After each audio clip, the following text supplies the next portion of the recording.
me&my Health Up podcast, your go-to resource for all things health and wellness. I'm your host, Anthony Harcher, and today we have a truly special episode lined up for you. Joining us is the incredible Louise Fitzgerald, a mindfulness meditation teacher and intuitive guide who has dedicated her life to helping others connect with their inner wisdom and live more fulfilling lives. In this episode titled Intuitive Guidance for a Better Life, Louise Fitzgerald's Wisdom, we will explore the transformative power of the intuition and mindfulness. Louise will share her expert insights into how to harness intuitive guidance and to make more aligned and confident decisions, overcome limiting beliefs, and embrace a holistic approach to health. Whether you're looking to improve your mental and emotional well-being, navigate fertility and pregnancy,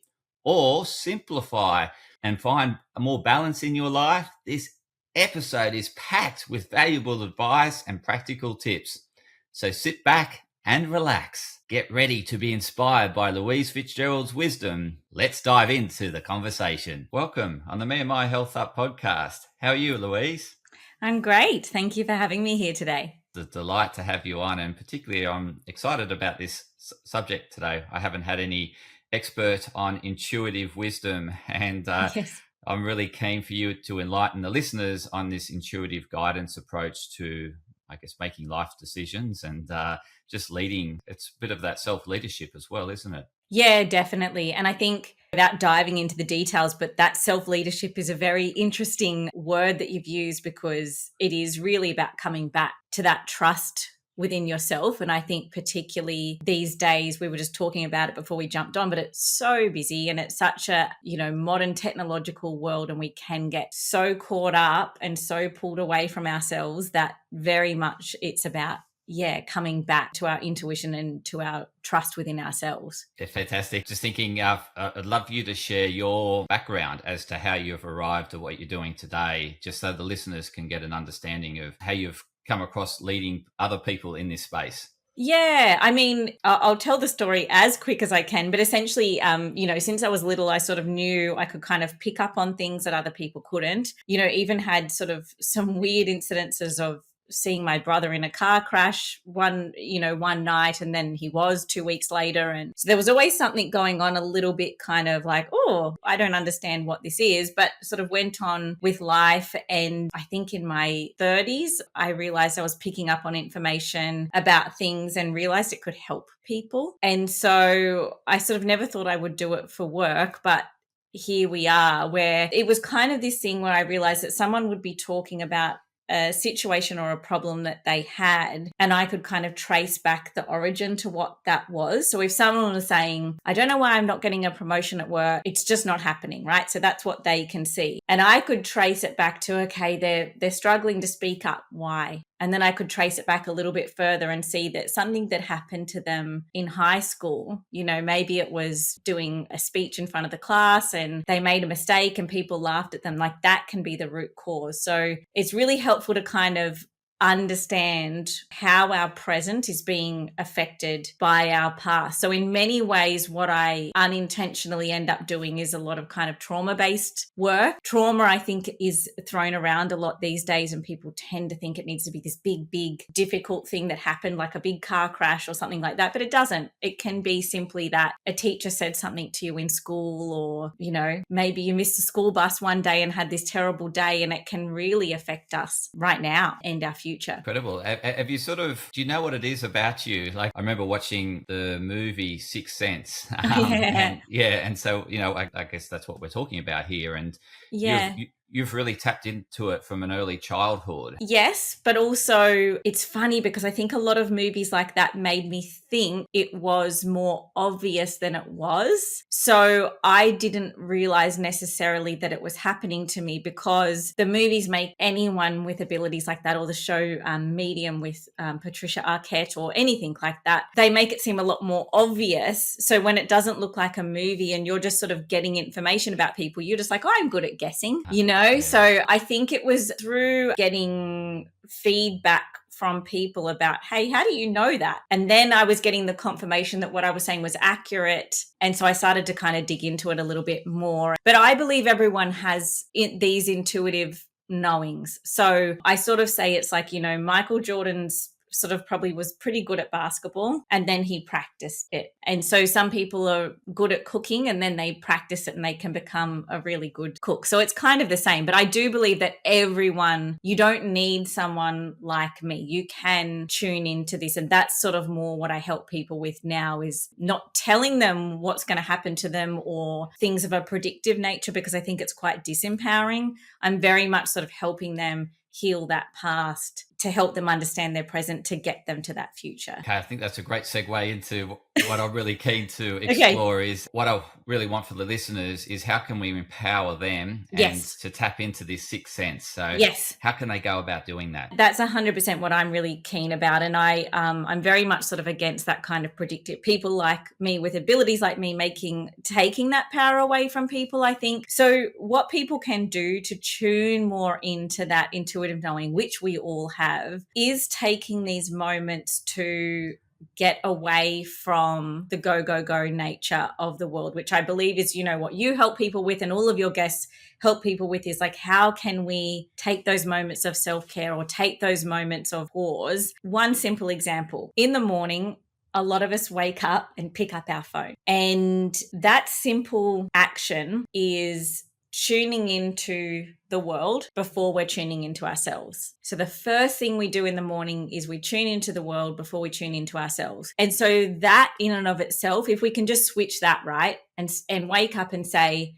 open the blinds, get some light in our eyes and go, how am I feeling? How did I sleep? How do I feel today? Because let's say you wake up and you're feeling a little bit anxious, then you can go, well, why am I feeling anxious? But the trouble is, if we pick up our phone first and we feel anxious, well, I don't know. Is it because I saw my friend Sally's post about she's getting married and I'm not getting married, or someone got a promotion and I didn't get a promotion, or someone's on a holiday and I want to be on a holiday? Do you know what I mean? So I think that simple act of just tuning into ourselves first is one example. Not to pick up that phone first thing in the morning. Yeah, which is hard. I still do it. What do you recommend as some good alternatives in terms of enabling the listener to tap into themselves tuning? Yeah, so you mean outside of that one example of like the phone, how else can we do it throughout the day? Yes. Correct. Yeah, I think it is. So there's tools that we can use that actually help us regulate our nervous system that can also help us tune in. So it's kind of a double whammy, right? Because we're sort of calming ourselves in the moment. But for example, a lot of listeners are probably sitting behind their desks and behind computers throughout the day. And again, this is why words like trauma can sound so big, but also we don't think the things that are making us stressed are making us stressed. So out in the wild, for example, if there was a cheetah chasing an impala, the impala recognizes that as a threat and it runs off, and it is a very much life or death situation. We have the same operating system within us, but our threats aren't cheetahs. Our threat could be an email from our boss asking us to do something, because our system is still the same and it's going to go, oh my gosh, and it goes into fight or flight and we're sort of set off into an anxiety spiral. So if we can, behind our desk throughout the day, we're getting these constant emails, we're actually kind of getting constant threat. We need to take constant pauses. So even if we just go, okay, every time I go to the bathroom, I'm going to take a deep breath, I'm going to release my shoulders and I'm going to relax. If we made that one small change, we're doing a couple things there, right? We're regulating our nervous system, we're reducing our stress, but we're also tuning into how we feel. Because if I go to the bathroom with that intention of taking a breath, I'm going to notice, oh, my shoulders are up around my ears, or there's a lot of tightness in my back. So all these little actions, they might not seem like it, but the more we tune into our body, we start to get connected more into, why are my shoulders tight? Must have been that conversation I had before. Okay, what about that made me anxious? So we can get kind of curious. Then we start to understand how we operate in the world a little bit more. So then I'll just jump to kind of the end solution of how we can get to with this, is that when in the future we're in a situation let's say someone's going on a date, right? And they go, oh, my shoulders are up around my ears. I'm familiar with that. That reminds me of that time I was at work and I was anxious from that conversation. So something here is similar. That's how the intuition starts to work, because it usually runs through our body. That's why it's called gut feeling. We can start to tune into our body and notice the connection between the different situations in our lives, how they make us feel, what it means, and then we've got different choices. Hopefully that kind of makes some sense. 100%. Like Yeah. just relating to what you said at the very start was around the amount of stimulus that we take in from scrolling through the phone and seeing everyone's highlight reels, and straight away we're taking in all this input, and then we continue to take in input, like we get the boss's call, boss's email, we get a call from our partner, can you pick up this, can you do this, and so this stimulus is just, I guess, driving, as you mentioned, that fight or flight system. Yeah. And there's no pause or reflect. And like I'm thinking, so in terms of to have output, we need to, have input. We need to process the input and then, do an output. Whereas I'm thinking in this constant stimulus, we've got all this stimulus coming in. Yeah. We're not pausing. Yeah. And so the output, it can only be hardwired output. I know. Yeah. It's like blowing a balloon, right?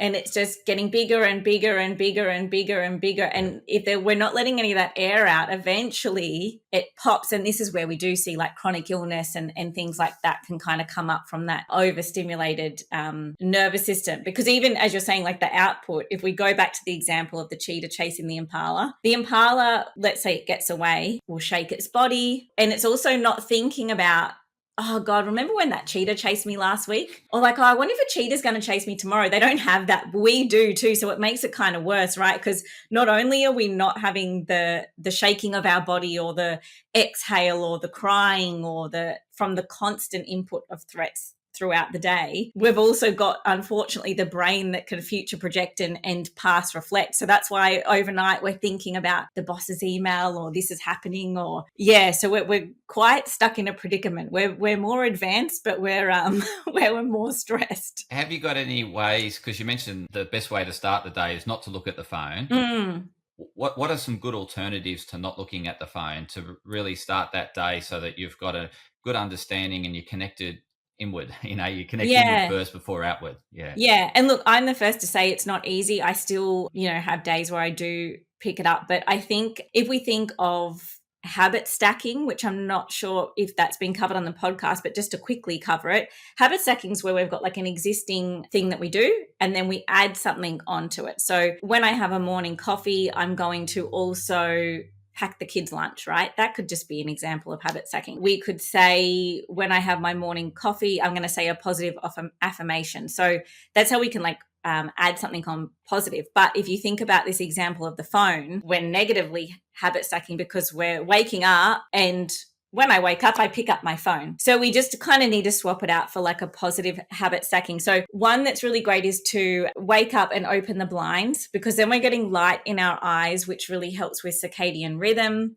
It helps with our sleep. So we're already helping our sleep that night by getting the light in our eyes right away. And it's just giving us that pause. And the longer we can not check our phone, the better. I've heard an hour and a half, but again, I know that's not really possible for most people. So any delay that we can. So let's say we open up the blind, we get light in our eyes, we take a pause and we sort of just move on with the day. So we go to the bathroom, maybe we splash some water on our face, which is another nervous system regulation tool. And then we start with breakfast or go for a walk. All of those actions we're more in our body. We're less in our mind, because as soon as we're on our phone, I don't even know if you know this, but we also hold our breath. So if the listeners they can literally practice this, but it's notice the next time that you're scrolling, just try and catch yourself at some point. You're probably holding your breath and you're probably holding your body. And so even that stance that we're in where we're scrolling in our phone, our body's actually in kind of like signaling to our brain, that we're in a bit of a threat. So it's not great. And again, I do it too. So it's just about trying to find a few ways that we can kind of swap out of it. It's just incredible how we've gone from, pretty much a non or very low technology life to how quickly we've technology is now running our lives. It It's blows my mind. Yeah. like I think back at my childhood, and it was very much, we didn't have phones, for example. There was, No. there was no mobiles, very few computers. Like, yeah, computers Yes. went around. We had a television. You couldn't choose what you wanted to watch, right? So you No. ended up not watching it because of stuff that you weren't interested in. And I so, know. yeah, and so it was only very, very rare you'd find a program that you liked and you'd sort of make some time for that. But most of the time you're doing your own things just Yeah. because the way in which technology just wasn't running our lives. And Yeah. you look at it today and it's controlling our It's lives. everywhere. And even, yeah, it's such a great point. Like, even as kids, it was kind of like if you didn't have anything to do, there was no kids around or whatever, you're probably just sitting there staring at the grass. So we're already kind of doing mindfulness a little bit. But even the TV example is funny because I think about Friday night movies. They were the same, at least in Australia, they were like the same movies all the time. It was like Batman, and then it was a Tom Cruise movie or whatever it was. And so you just had to watch it. But you even had ad breaks and you had to sit through the ad breaks. So yeah, it's so different now, and it's wild how quickly it's happened. But I'm just thinking, like, the ads breaks were a chance to get up, go to the toilet, Yes. and to actually sort of bit moving, like not Yes. sedentary. Like We we did. went, yeah, Yeah, we were like, tell me when it's back on, and you'd run yes, to the bathroom yeah. or go get snacks. And Yes, yeah. yeah, yeah. So it actually encouraged a bit of movement whilst we were watching TV, whereas now there's no, Yes. well, you can obviously choose not to have ads. Yes. Yeah. So I'm just thinking, like, when you mentioned that morning, like wake up in the morning, Mm. we're still coming out of a sleepy state, and Yes. our brain waves are quite low. And I'm thinking that phone is stimulus to really take it up to the more faster beta waves and Yeah. really start start getting it to tick over. And in terms of this intuition, to me, it sounds like it's more connected with slower waves. And Yeah. Yeah, yeah, you're totally right. And I think it's really interesting because I was so interested in what's the difference between intuition and fear. Because when I had been in a couple of sort of emotionally abusive relationships, so when I was dating again, I was quite anxious it was going to happen again. And so I was really curious as like, when is my intuition talking and when is it my fear talking? And what I learned through that kind of answers your question is that the intuition came in such a quiet way. That's why we need to sort of get away from the noise of the world and get into a quiet place and sort of listen. And so that's why it's hard to access it if we're constantly on. So just to kind of close the loop on the fear versus the intuition thing. The fear is like, don't do that, don't do that. It's very panicked, it's very rushing, and it almost feels like social media, right? So the intuition, definitely, you need to kind of get to a place where that's why, when you're in the shower and you have those great ideas, or you're driving the car, because all that stimulus has kind of been removed. So it's very more from a slower place, more from a quieter place.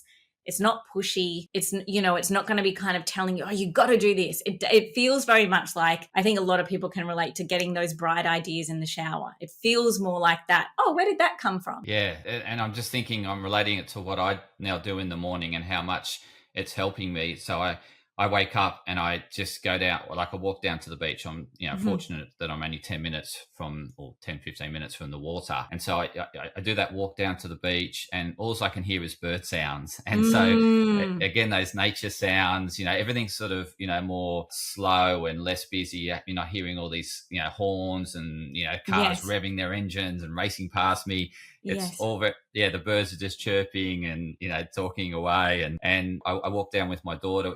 We're just having a nice slow conversation. It's just Mm. whatever. It's sort of like you're just in the moment sort of conversation. It's not Yep. like going through days, because you've just woken up. We've got nothing really to. It's not like, how was your day? It's sort of, Yes. how you're feeling and how was your sleep. And Yeah. yeah, and So so you're even doing that kind of check-in, but with another person, which is so fine too. Yeah, how are yeah, you feeling? How did you sleep? And yeah, then it's prompting that reflection. So maybe, to your earlier question, how could someone do it? Having a journal prompt that's like, how am I feeling? So mm, it's like someone else is asking you the question, but mm. It's just that prompt to remind you to check in. And that's, when I've done the body scan, because I find, people sort of get asked that question, like, how are you? And people just have an automatic response Mm, because they're so, like, they're in that sort of high stimulus state and it's just automated response. And yeah. they're not actually checking in. There's no No. reflection. It's just a quick response. It's sort Yeah. of not like doing a body scan. How am I actually feeling? Like, Yes. like, do I feel like, do I feel tense? Do I feel, a bit emotional? Do I feel sad? Like it, and can relate to doing like the body scan meditation is like you're checking in with each element of your body and just sort of asking that question of that particular part of the body. Yeah. And I found Yeah. that can be really helpful. Like just, like just checking in, like, as you mentioned, like, is it up tight, Yeah. Where tense is it? shoulders? Yeah, where is it? Like, Yeah. And then interestingly, like the next step can be, and why, hmm. why, as you said, you're communicating with the body. Oh, why is my lower back feeling tight? And then it's quite curious, not to, it would be a whole separate podcast, but there's the book, The Body Keeps a Score, and it talks about sort of where we have these stored memories. And he worked with veterans that had come back from the war and trying to understand. So the body is always trying to communicate with us, but as you said, we don't listen. It's sort of very automatic. We don't actually check in. And the other thing you said was great too, I think, for the listeners, that you can sort of do a meditation where you're outward scanning. So not outward scanning on our phone, or hopefully not in traffic or something like that. But you can sort of just sit in your room and work with the senses. So what's three things that I can see? What's three things that I can hear? Can I taste anything? Can I smell anything? For people that have very busy minds, sometimes that inner reflection, or people that are more hyper vigilant and maybe hyper aware of what's going on in their body, and that causes anxiety. So just to give the listeners an alternative, you can kind of do that thing where it's like, what's some gentle things in my environment? As you said, the birds. Oh, what's that bird? I wonder what that bird is. I know my nephew's all about the birds at the moment. So yeah, what are the different sounds? Or you could sit and watch traffic, red car. There's other ways we can do it. Yeah, because it just sort of reminds me of like when you're consulting and helping people tap into their intuitive guidance, part of your process must be at the very early start. It's just to calm them down, right? It's just to bring them down, because I can imagine people just have just gone from one appointment, they're rushing to see you, and Yep. they've probably got something next. And so you'd spend that. Is this how you go about really helping them tap into that intuitiveness? Yeah. Yeah. And it's I'm lucky that in the very beginning of me starting to do with this work one-on-one with people, I also went and did meditation teacher training. And I'm so glad it did, because it kind of just complemented itself. And I naturally had to come to that realization that, wow, like people are coming to me with a goal, I want a healthier relationship or whatever it is. And it's like, okay, we've got to put a pin in that for a second, because generally, if you want this goal, we need to understand what's happened in your past and something that needs healing. But before we can do that, we need to create safety and security right now. And in order to do that, we need to kind of, calm everything down. So yeah, you're absolutely right. We've got to kind of start with that. So that's what I always say to people. Like, if you can start with one of those sort of techniques and start to calm yourself down, it is the quickest way to get to your goals. Because I think a lot of people are goal driven. I'm goal driven.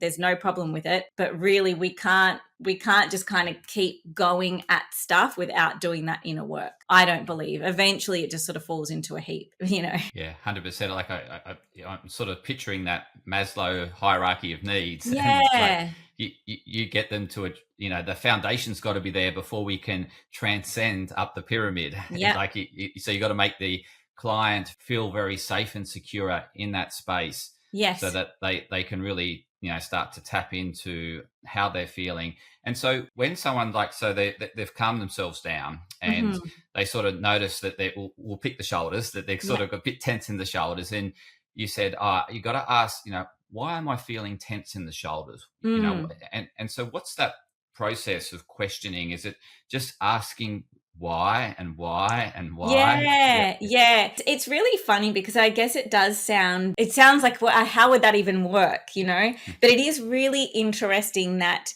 if we can kind of get to that quiet place and we're curious and we go, okay, my shoulders are tense, and this is going to probably be gradual, right? So when we might get some stuff right away, we might not. But if you tune in and you go, okay, my shoulders are tense, why? You might have an image pop into your mind. You might have a memory. You might just hear something. Oh, work. Okay, what is it about work? And so you're just following the thread. And I truly believe that people can do this and develop it over time. People might think it sounds like impossible, but it's just because they've never tried it. So we can absolutely just start to tune into our body and get more curious, and it's about following that thread. And why my background's actually in marketing, and it's actually a technique we use, I think, in sort of consumer behavior marketing. But there's a technique where you keep asking why. It's the same thing. It's very much what the kids do, right? The kids keep asking why. Why? Why is that? Why is that? Yeah, Why is that? yeah. Why is that? Yeah. And they're really getting down to the underlying foundation, or the bottom of the iceberg. Yes, yeah, and it's interesting as we go through life that we think we know, and we get less curious. And I was just thinking when you were saying, like, go with what pops up and follow that thread. I'm thinking in today's world we might overthink that thing. Oh no, it can't be that. It can't, Yes. and yeah, but where's what you're saying? It is the first thing that pops up, is it? Is that? Yeah. Yep, Yeah. That's also starting to build that trust as well, because you're like, oh, that popped up. I'm just going to trust that means something. What could it mean? So it's, even in meditation, we say childlike curiosity, which is funny that you said that, because it is kind of coming with things like, oh, what could that mean? Why did that kind of pop up? Okay, I'm going to be open to that being what it is. Because it's funny, because even with the work I do, very much some people go, if I go, I feel like there's something related to your dad here. No, I don't think so. And then over time we can kind of get to that. But if we come with that resistance right away, the goal is to have that curiosity and the openness, and that's kind of how we can kind of follow that thread. And that just what popped for me then was probably why they resisted or not want to run with it is that they've constantly that's how they deal with it. They keep blocking it, whereas the intuition's trying to keep bringing it up and to tell you, I need this to be sorted. You need, in order to really heal and grow, I need you to sort this. And they keep getting the sense or whatever it is, and they're going, oh no, I don't want to go there. I don't want to go there. It's too traumatic. Is that what you find? And it reminds me so much of when I was younger. I used to watch Oprah in my lunch breaks, and I remember this episode where and I don't know if it was about intuition, but it was about sort of getting these sort of signs, but she said that, whatever, I don't remember the terminology she used, but something will be trying to tell you something, or the universe will be or the intuition will be trying to tell you something. And at first it will come as a feather, and then it might come as a bag of flour, and then it might come as whatever. Don't wait until it's a bus, And I certainly had those experiences. We talked about relationships before, where it's like, I would have had red flags early on with things, and you go, oh, no. And you just sort of keep ignoring. I think if people can get that curiosity earlier on, you don't need to wait for things to get sort of really obvious and unfortunately not going to be totally pleasant. We can kind of go, oh, maybe it is about that, or maybe there is something going on. Yeah, so that's probably a telltale sign if one of the listeners are sort of getting those. Hopefully, it's the feather moment, feathers, right? The nice little gentle touches and not being whacked by a bus, but but certainly if they're resisting going with it and following that thread because they're too scared of where that thread might lead, that's a perfect, I guess, cue to reach out to Louise, right? To say, to really help them through that block that they've got, that resistance. And because I can imagine, as you mentioned earlier, the body holding the score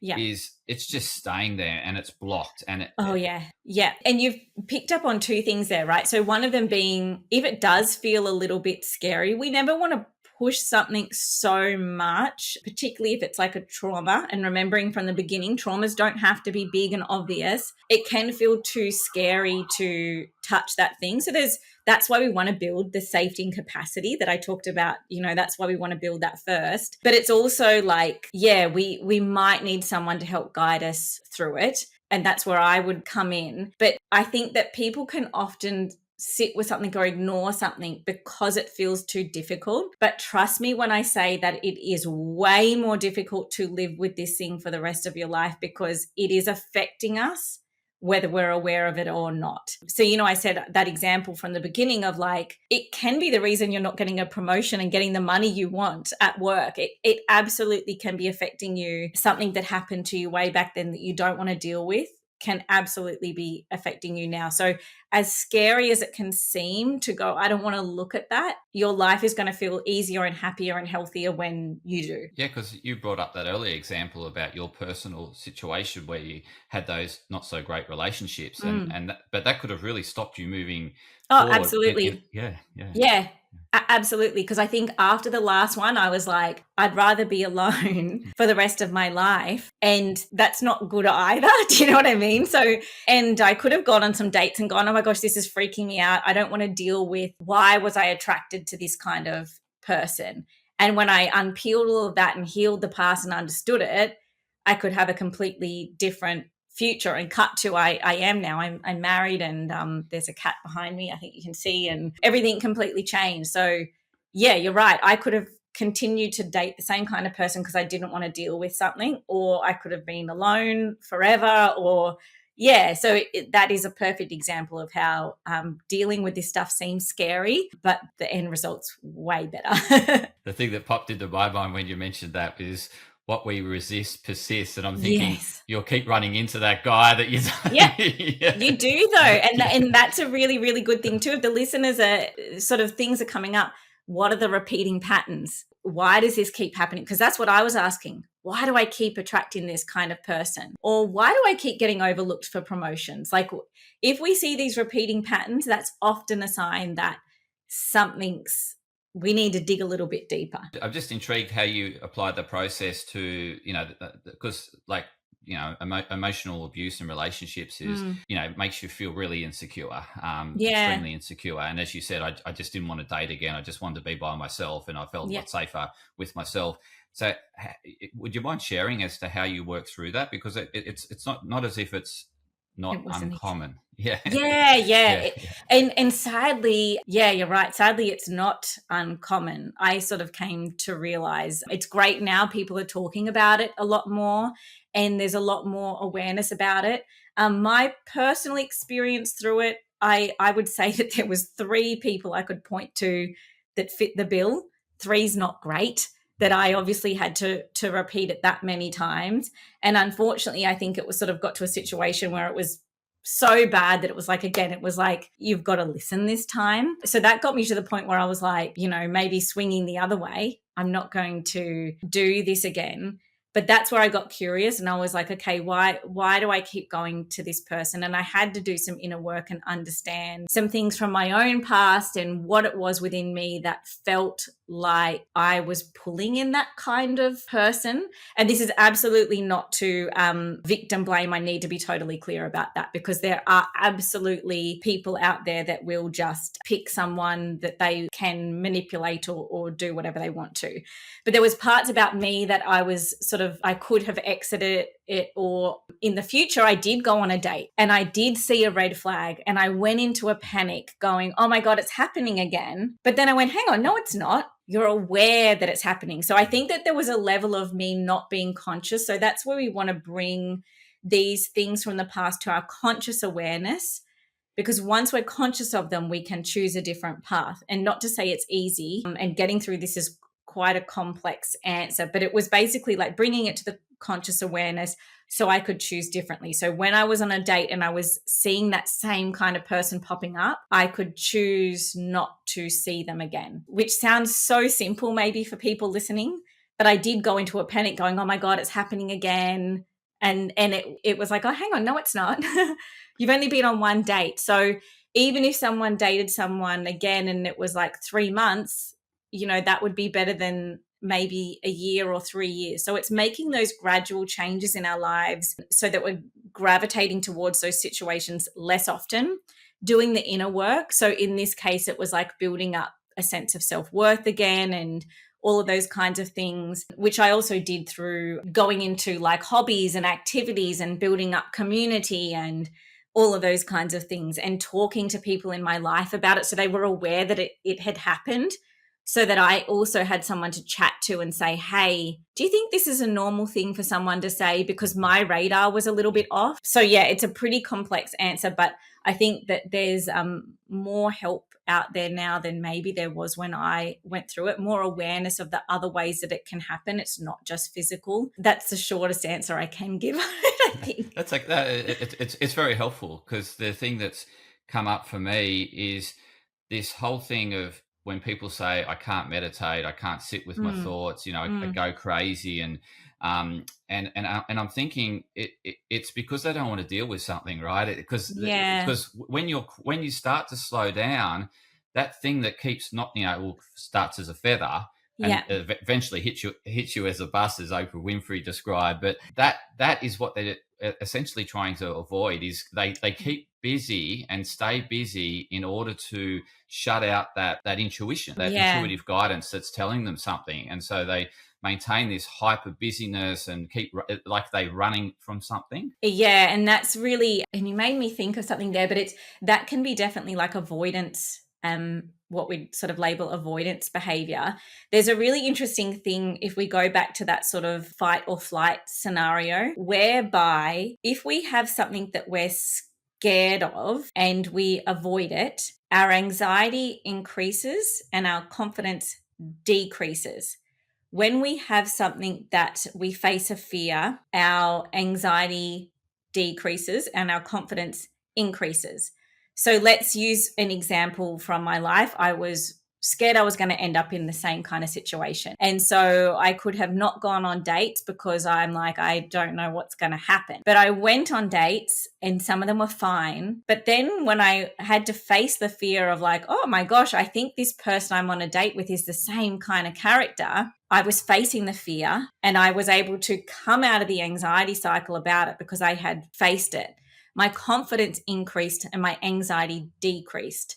And so I think if anyone's listening and they're sort of sitting with something or sitting with avoiding something, I don't want to look at this. Please know that the anxiety around it is there, and it only increases the longer that we avoid something. And this is why I say your life will get better, because literally your confidence will get better. You'll realize that you can handle it. You do have the skills to handle it, and you can move forward past it. And you'll feel so much better in yourself than you do. And it's just baby steps.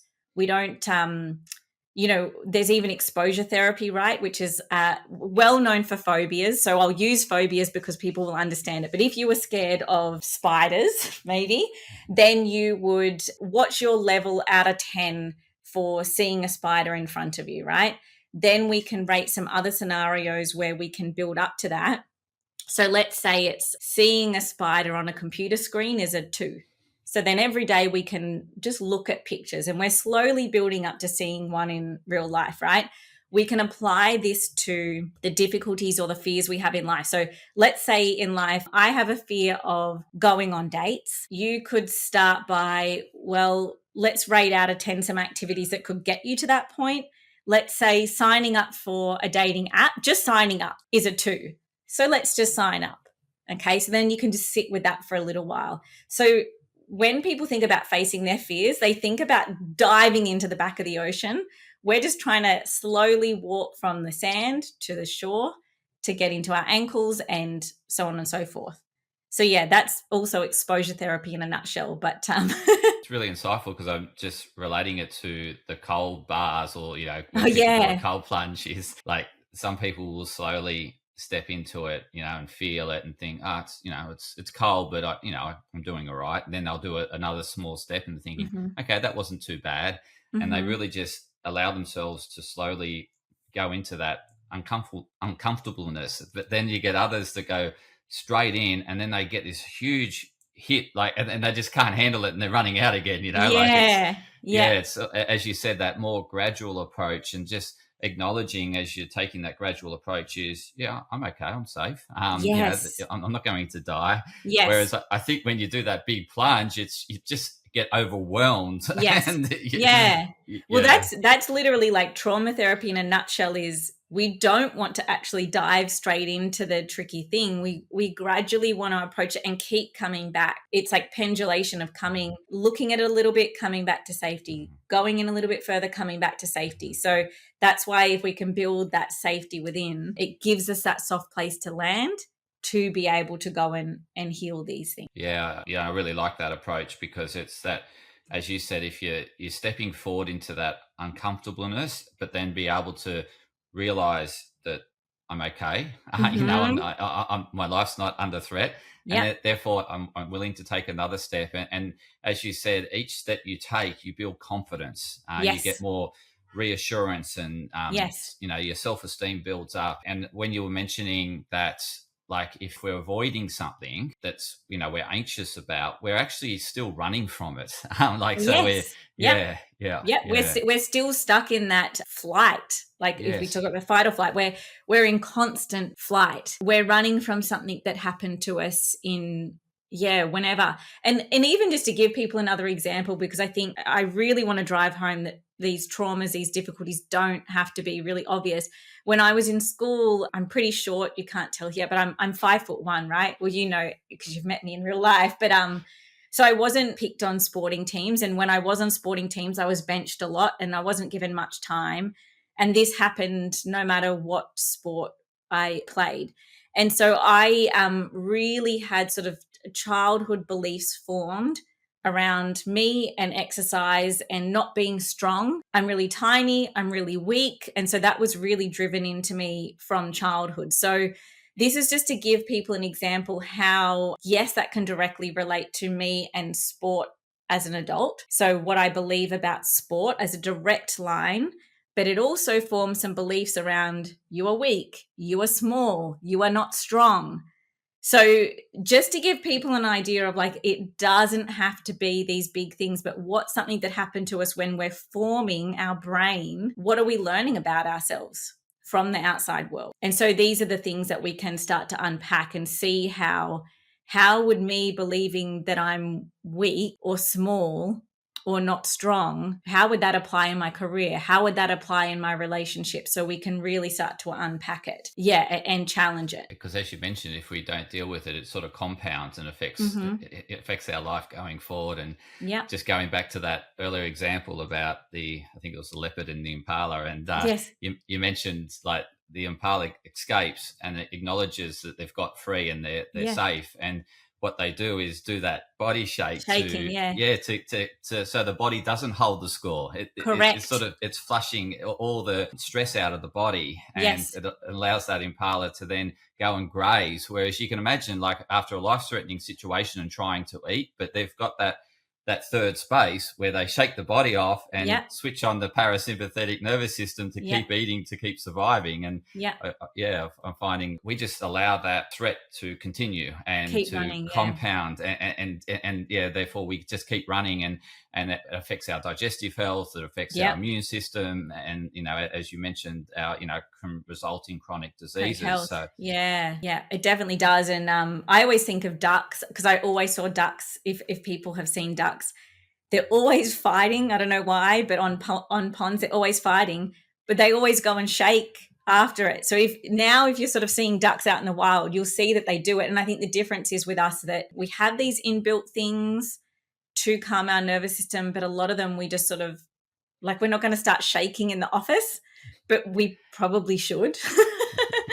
So we can go into the bathroom and we can do it, or we can hum, or we can sing, but it's just building in those things so that we're not in constant flight. And when there's those bigger things, like you said, so I'm not running from a sporting event that I did in when I was 12 years old. I'm still not running from that when I'm 38 years old. We need to resolve it. It's so true, because that the parlor, acknowledging it, making it consciously aware, but then also acknowledging that it's safe, and then just pushing anything it's holding out of the body through the and we, so it's processing what's just happened. Whereas I think we sort of have that stimulus, and then we just don't deal with it. We keep running from it, and we're not dealing with it. And even those little things like the emails throughout the day are just like further reminders, I'm not safe. that can be connected to something that happened so long ago. So yeah, that's why if we can kind of create the safety and capacity in the present and then process the past memory, it's gold. Fantastic. So how can the listeners, that are thinking, wow, I could do with a bit of this guidance, how can they best connect with you, Louise? Yeah, so I've got my website, louisefitzgerald.com.au. I've also got my Instagram at louisefitzgerald.com.au. It's not complicated. I just keep it the same. And generally, I sort of help people with a few different streams. So people can see me for like, if they've got general life stuff like this, they don't know where to start. I've got the intuitive guidance sessions.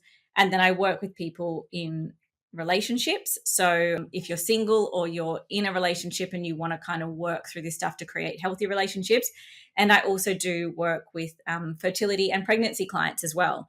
So helping people increase their chances of getting pregnant, and then also the stress of pregnancy. And it's all got this sort of underlying thing of doing the inner work, the safety and capacity, the stress, the nervous system regulation. It all plays a part to help people get those outcomes. Yeah, because the body doesn't have the capacity to reproduce when it's running away from something. Yeah, absolutely. Yeah. And that's, again, that'd be a whole nother podcast, but it's that chronic stress and the nervous system regulation if we don't feel safe. So yeah, a lot can be done in that space. Absolutely. And to the listeners, I'll include all those links that Louise mentioned in the show notes, so you can go directly to the show notes and reach out and connect with Louise. And my final question, Louise, is what's your intuitive guidance about this podcast episode? I had a great time. I could chat to you all day, but yeah, this is the trouble, isn't it? But I know we've got to get on with our days. But yeah, it was really great, and I hope there were some takeaways for the people listening. Yeah, absolutely. There was a lot for me, and I can guarantee a lot for the listeners. And so thank you so much, Louise, for coming on and sharing your insights. And to the listeners, thank you for continuing to support the show and continue to health up.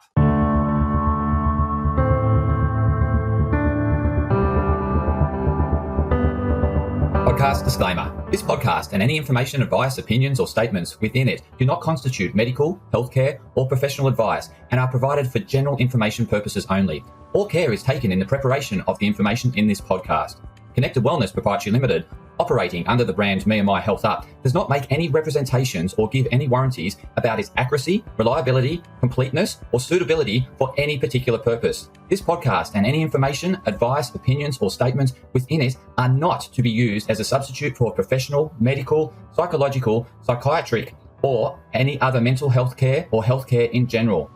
me&my Health Up recommends you seek the advice of a doctor or qualified health provider with any questions you may have regarding a medical condition. Inform your doctor of any changes that you may to your lifestyle and discuss these with your doctor. Do not disregard medical advice or delay visiting a medical professional because of something you hear in this podcast. This podcast has been carefully prepared on the basis of current information. Changes in circumstances after publication may affect the accuracy of this information. To the maximum extent permitted by the law, me&my Health Up disclaims any such representations or warranties to the completeness, accuracy, merchantability, or fitness for purpose of this podcast, and will not be liable for any expenses, losses, damages incurred, indirect or consequential damages or costs that may be incurred as a result of the information being inaccurate or incomplete in any way and for any reason. No part of this podcast can be reproduced, redistributed, published, copied, or duplicated in a form without prior permission of me&my Health Up.